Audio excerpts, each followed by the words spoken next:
Assalamualaikum warahmatullahi wabarakatuh. Salam sejahtera bagi kita semua. Pada kesempatan kali ini, kelompok kami akan mempresentasikan materi pada buku Bartel untuk memenuhi tugas mata kuliah yang diampu oleh Profesor Dr. St. Budi Waluya MSI dan juga Pak Muhammad Habibur Rahman MSI. Sebelum masuk ke pemaparan materi, izinkan saya selaku moderator untuk memperkenalkan anggota kelompok kami. Untuk yang pertama itu ada saya sendiri, Karista Ambarwati dengan NIM 3 digit terakhir 008. Selanjutnya ada Lulu Apriliani dengan NIM 3 digit terakhir 028. Kemudian ada Feni Nur Amaliah dengan NIM 3 digit terakhir 037.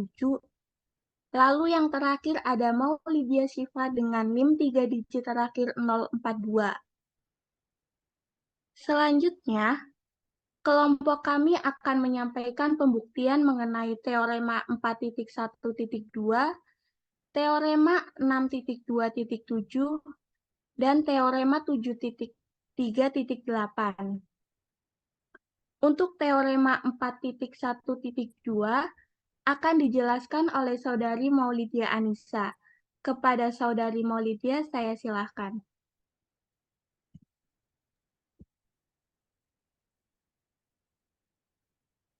Terima kasih kepada Kak Rista. Di sini saya akan mencoba menjelaskan tentang teorema 4.1.2 tentang limit fungsi. Suatu bilangan C, elemen bilangan real, merupakan cluster dari himpunan A subset bilangan real jika dan hanya jika terdapat barisan AN di A. Demikian sehingga limit AN sama dengan C dan AN tidak sama dengan C untuk semua N elemen bilangan asli.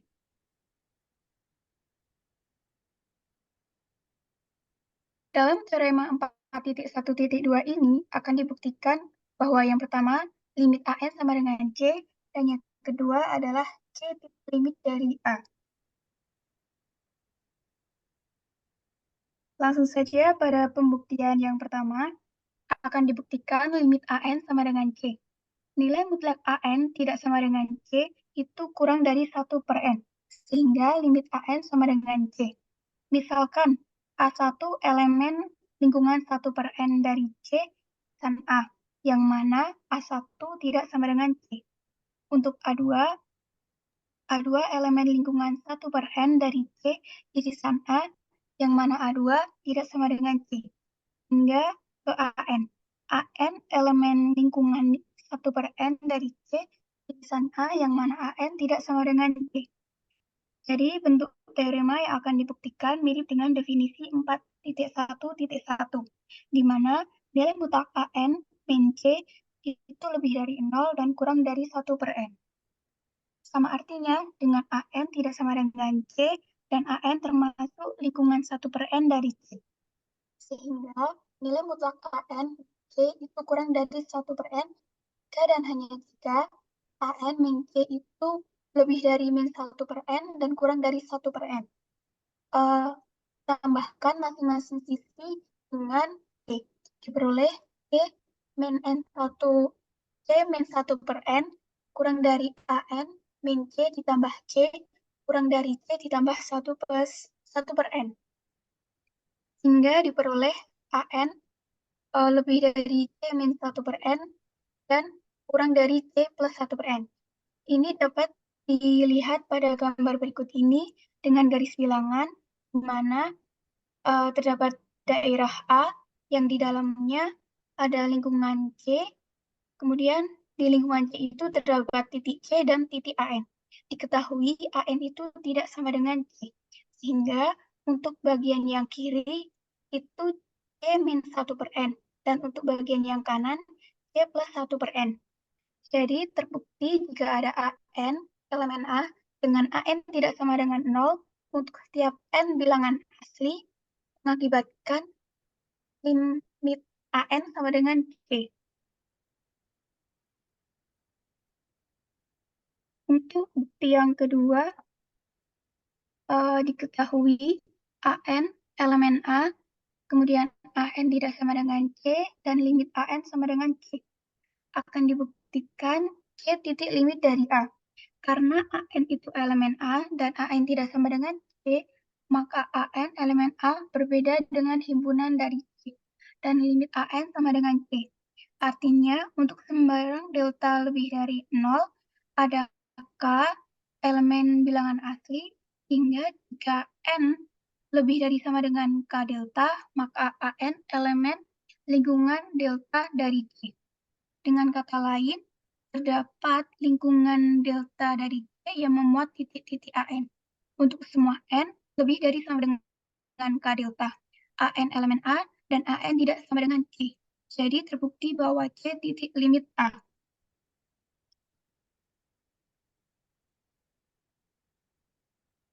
Dari bukti tersebut dapat disimpulkan bahwa bilangan C itu merupakan titik cluster. Selanjutnya akan disampaikan oleh Kang saya.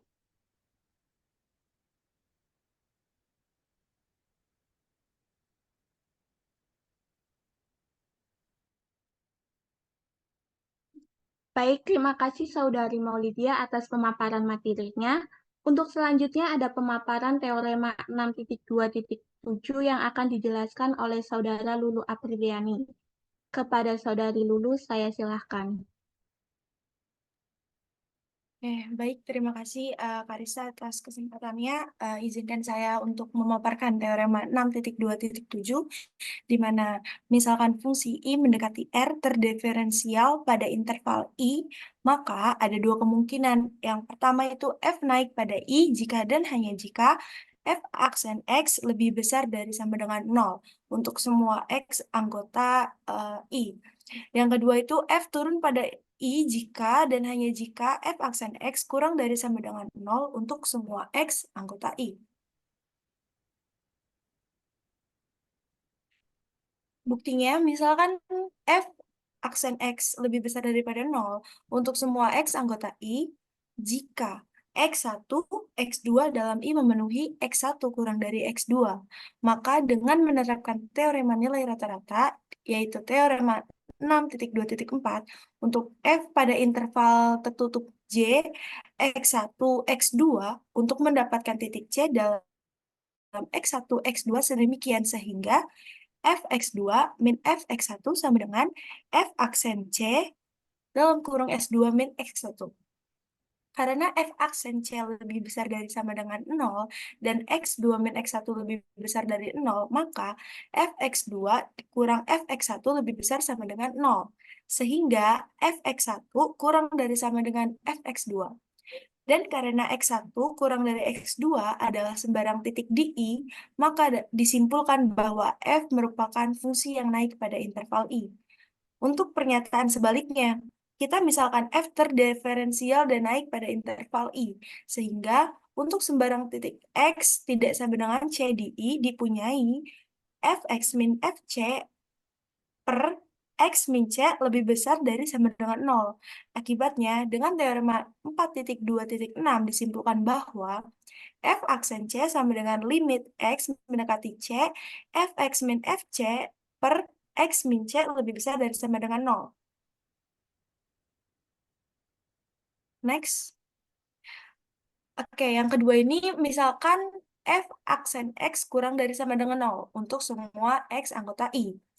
Jika terdapat X1, X2 dalam I yang memenuhi X1 kurang dari X2, maka dengan menerapkan teorema nilai rata-rata, teorema 6.2.4, untuk F pada interval tertutup J, X1, X2, untuk mendapatkan titik C dalam X1, X2, sedemikian sehingga Fx2 min Fx1 sama dengan F aksen C X2 min X1. Nah, karena F aksen C kurang dari sama dengan 0 dan X2 min X1 kurang dari 0, maka Fx2 min Fx1 kurang dari sama dengan 0. Sehingga Fx1 lebih besar dari sama dengan Fx2.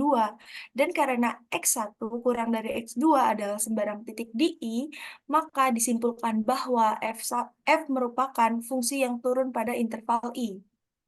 untuk pernyataan sebaliknya, kita misalkan F terdiferensial dan turun pada interval I. Sehingga untuk sembarang titik X tidak sama dengan C di I dipunyai Fx min Fc per X min C kurang dari sama dengan 0. Akibatnya, dengan teorema 4.2.6 disimpulkan bahwa F aksen C sama dengan limit X mendekati C, Fx min Fc per X min C kurang dari sama dengan 0. Next. Nah, ini catatannya jika sebuah fungsi dikatakan meningkat kuat pada suatu interval I, jika untuk setiap titik X1, X2 dalam I, sehingga X1 kurang dari X2, kita punyai Fx1 kurang dari Fx2.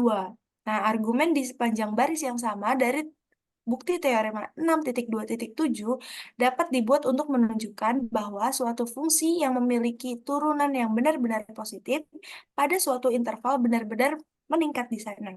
Namun, pernyataan sebaliknya tidak benar, karena fungsi terdiferensiasi yang meningkat kuat dapat memiliki turunan yang hilang pada titik-titik tertentu. Misalnya, fungsi R mendekati R didefinisikan oleh Fx sama dengan X pangkat 3, benar-benar meningkatkan pada R. Tapi, F aksen 0 sama dengan 0. Situasi untuk fungsi yang sangat menurun serupa. Next. Oke, mungkin aku kembali ke Karista. Terima kasih.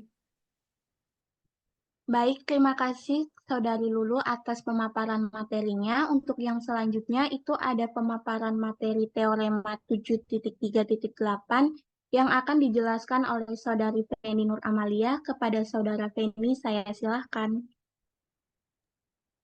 Baik, untuk selanjutnya ada teorema 7.3.8.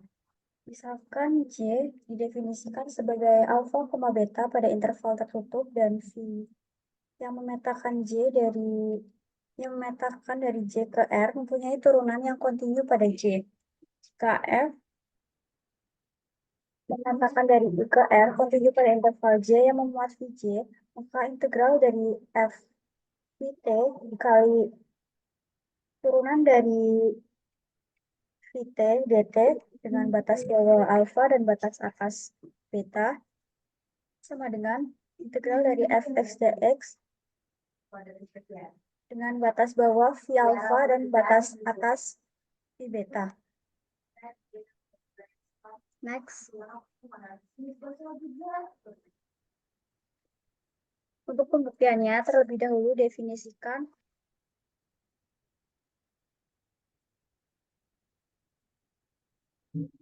F kapital U sama dengan integral dari fx dx dengan batas bawah V alfa dan batas atas U dengan X anggota I. Dan F kapital T sama dengan fungsi komposit dari F kapital dan V sama dengan F kapital XT dengan T anggota J. Karena F kontinu pada I, maka menurut teorema 7.3.6 diperoleh F kapital turunan dari F kapital X sama dengan Fx untuk setiap X di I. Akibatnya dengan chain rule didapat turunan dari H kapital T sama dengan turunan dari F kapital Vt dikali turunan dari Vt sama dengan F Vt dikali turunan dari Vt. Next.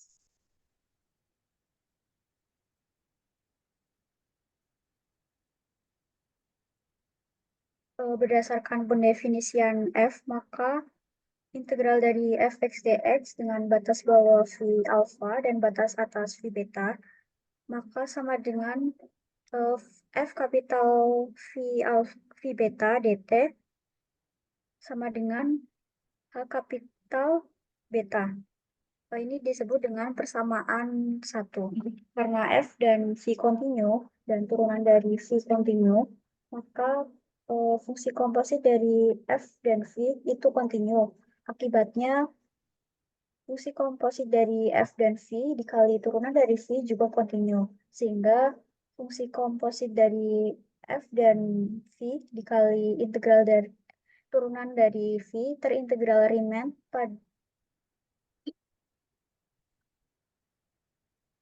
pada I. Maka menurut teorema dasar kalkulus pertama, integral dari f Vt dikali turunan dari Vt dt dengan batas bawah alfa dan batas atas beta akan sama dengan turunan dari H kapital T dt dengan batas bawah alfa dan batas atas beta sama dengan H kapital beta dikurangi H kapital alfa.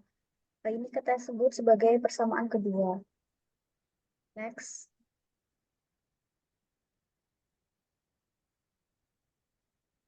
Di sisi lain, kapital alfa sama dengan F kapital V alfa sama dengan integral dari fx dx dengan batas bawah V alfa dan batas atas V beta sama dengan 0. Dengan demikian dapat dilihat bahwa persamaan pertama dan persamaan yang kedua, maka terbukti C didefinisikan sebagai alfa, beta pada interval tertutup dan V memetakan dari J ke R mempunyai turunan yang kontinu pada J, dan jika F memetakan dari I ke R kontinu pada interval I yang memuat Vj, maka integral dari Lvt dikali turunan dari Vt dt dengan batas bawah alfa dan batas atas beta, maka akan sama dengan integral dari fx dx dengan batas bawah V alfa dan batas atas V beta.